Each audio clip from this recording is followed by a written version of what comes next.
இன்னைக்கு நம்ம பயிற்சி மையத்திற்கு மாபெரும் வெற்றியாளர் திருமதி விஜயலட்சுமி அம்மா அவர்கள் வந்திருக்காங்க. இந்த சகோதரியை பொறுத்த வரைக்கும் ஒரு சின்ன இன்ட்ரோடக்ஷன் தர்றேன். உங்களுக்கு மோட்டிவேஷன் ஸ்பீச் கொடுப்பாங்க. நான் சொல்ல போனா என்னுடைய மாணவ செல்வங்கள்ல ரொம்ப குறுகிய காலத்துல பணி நியமன ஆணை பெற்றவர் அப்படின்னு சொல்லலாம். இன்னும் சொல்ல போனா ஒரு நல்ல டிபார்ட்மெண்ட்ல, பவர்ஃபுல் டிபார்ட்மெண்ட்ல, ரெவன்யூ டிபார்ட்மெண்ட்ல தற்பொழுது JRI, அதாவது ஜூனியர் ரெவன்யூ இன்ஸ்பெக்டரா தற்பொழுது மயிலாடுதுறை மாவட்டத்தில் பணியாற்றி வர்றாங்க. கொஞ்ச காலம் தான் படிச்சாங்க. மதிப்பிற்குரிய சகோதரியை வந்து இங்க சேர்த்து விட்டது அவருடைய பிரதர் அப்படின்னு நினைக்கிறேன். அவங்க பட்டுக்கோட்டையில உள்ள பிரதர். ஏன்னா இவங்களுடைய சொந்த ஊர் எங்க, ராமநாதபுரம் மாவட்டம் தேவிப்பட்டினத்தை சேர்ந்தவர். இங்க இருந்து கிட்டத்தட்ட ஒரு 120-100 கிலோமீட்டர் வரும். அந்த தொண்டியெல்லாம் தாண்டி, உப்பூரெல்லாம் தாண்டி ரொம்ப லாங்ல இருக்கு. ராமநாதபுரத்துக்கு அருகில் இருக்கு, ஒரு 15 கிலோமீட்டர் டிஸ்டன்ஸ்ல இருக்கு. அந்த கிராமத்தை சேர்ந்தவர்.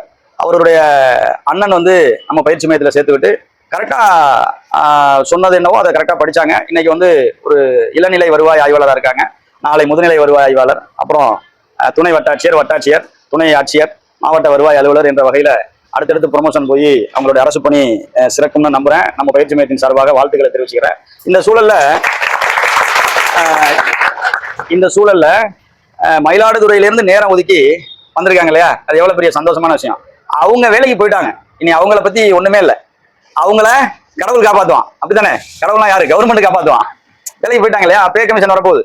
Pay commission 8th pay commission வந்துச்சுன்னா அவங்களுக்கு எங்கேயோ போய் சேலரி எல்லாம் ஜம்முன்னு வேலை பார்ப்பாங்க, ராஜா மாதிரி வாழ்வாங்க இல்லையா.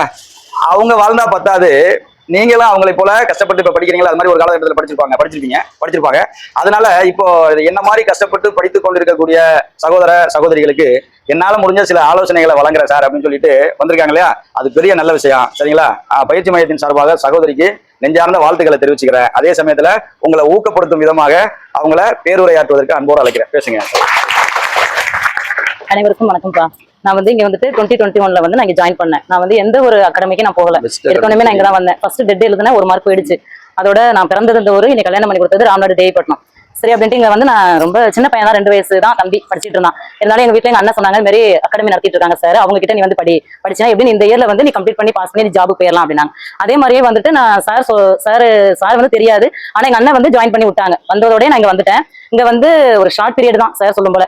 சார் சொல்றதான் நான் படிச்சேன். ஆனா ரொம்ப சின்ன பையன், பல தடைகள், பல கஷ்டங்கள், அவ்வளவு ரொம்ப ஸ்ட்ரெஸ், அவ்வளவு ஒரு போராட்டத்துக்கு மத்தியில அந்த டைமுக்கு வந்து நான் கிளாஸ் வந்துடுவேன். சார் வந்து ரொம்ப பஞ்சுவாலிட்டி எதிர்பார்ப்பாங்க. டைம் வந்து கீப் அப் பண்ணணும். டைம் மேனேஜ்மெண்ட் ரொம்ப சாருக்கு வந்து வெரி வெரி இம்பார்ட்டன்ட். ஸோ ரொம்ப மார்க் வந்து கொஞ்சம் நம்ம டவுனா வாங்கிட்டாலும் சாருக்கு வந்து லெஃப்ட்ல தான் பேப்பர் கொடுப்பாங்க, ரைட்ல கொடுக்க மாட்டாங்க. அப்போ அந்த அளவுக்கு நம்ம நல்லா படிச்சாதான் நம்ம வந்து ஒரு ஜாபுக்கு போக முடியும். அது சாருக்காக நம்ம படிக்கல, நமக்காக தான். ஆனா சார் வந்து போஸ்டிங்ல இருக்காங்க. இருந்தாலும் இந்த சாட்டர்டே சண்டே வந்து ரெஸ்ட் எடுக்கணும் அப்படின்னு நினைப்பாங்க. ஆனாலும் நமக்காக வந்து என்ன பண்றாங்க, இந்த சாட்டர்டே சண்டே நமக்காண்டி ஒதுக்கி இந்த நிர்வாகத்தை வந்து நடத்தி நமக்காக இந்த கொஸ்டின்ஸ் எல்லாம் கொடுத்து நம்மள வந்து ஒரு TNPSC தயார் பண்றாங்க.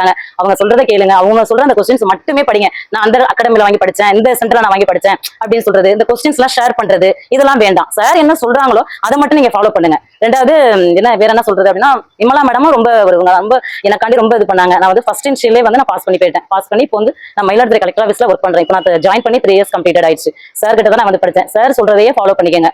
அப்புறம் இப்போ நெக்ஸ்ட் எக்ஸாம் ஸ்டார்ட் ஆக போகுது. இந்த எக்ஸாம் வந்து நீங்க நல்லபடியா எல்லாருமே படிக்கணும். நல்லபடியா படிச்சு எல்லாரும் நீங்களும் வந்து அடுத்த இயர்ல வந்து ஒரு அரசாங்க அதிகாரியா வர என்னுடைய வாழ்த்துக்களை நான் வந்து தெரிவித்துக் கொள்கிறேன். மிக்க நன்றி. ரொம்ப கஷ்டப்பட்டு நல்லா எஃபோர்ட் போடுங்க. பல தடைகள், கஷ்டங்கள், எவ்வளவு போராட்டங்கள்லாம் இருக்கும். இதுக்கு மத்தியில எல்லாத்தையும் ஒதுக்கி வச்சு படிக்கணும்.